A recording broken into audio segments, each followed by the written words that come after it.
One, Nikita, were you surprised that the Times brought this lawsuit? And two, give us your thoughts on it. What'd you make of it? Yeah, I was completely expecting this to happen actually for a long time. And I think the New York Times doing this is really helping a lot of the media organizations who probably don't have the ability to go out and take on these tech giants.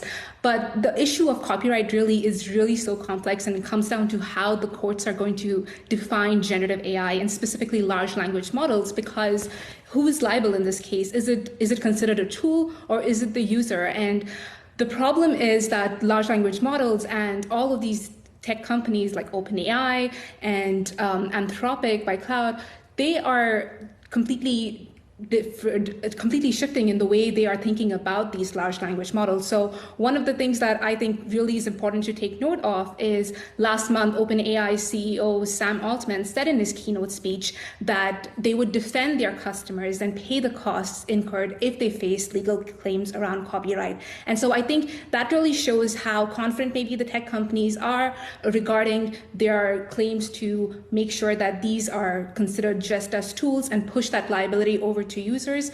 But at the end of the day, we're really facing a very ethical issue in terms of how are we going to be using people's work and take away that and be a competitor in that space as well. And Sanan, I want to bring you into this because as someone who both studies these issues but also invests in startups that use AI, I'm curious, when Nikita talks about that some of these companies are ready to face the cost, how substantial do you think they could potentially be for both smaller startups and really big ones like OpenAI? Well, I think that the costs could be very large. Julie, it's great to see you. Happy holidays. This is a debate between whether the companies training large language models on content from the web, the New York Times, and content from lots of other places is fair use or infringement of copyright.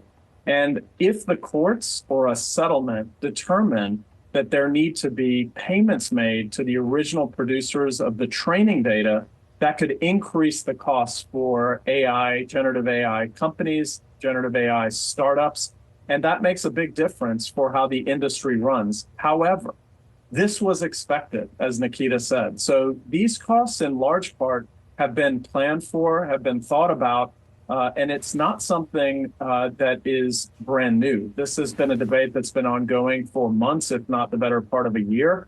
And this is just the first opening of the conversation. And really the determination will be, where does the price point lie? Is it going to be a very large transfer to those who are creating the content that the models are trained on, or is it going to be smaller? Is it going to be settled, or is it going to go to court and have judicial case law created about copyright infringement based on this particular case?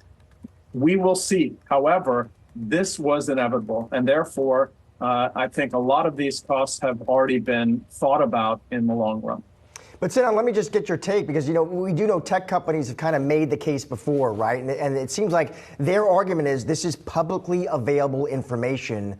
We're scraping from the public internet. It's just oceans of data, oceans of text. So it is fair use. Do you buy that argument? No, I don't buy that argument, and it depends on how you use it. So if I were to take New York Times articles and start a website, sinanaral.com, and post New York Times articles on my website and charge for them, that would be copyright infringement, even if I scrape them from the web. That is not considered fair use.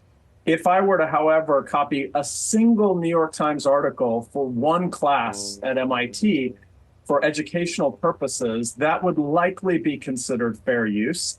And training very large language models on millions, as the lawsuit indicates, pieces of content by the New York Times is a new use. In other words, it hasn't been considered in the past as being a traditional use of copyrighted material. And therefore, we have not decided as a society whether this is fair use or not. And that's why this case is so important, because it will decide either through case law or through settlement how much we believe content producers deserve in terms of the use, this type of use of their content. And that's what's new about this case.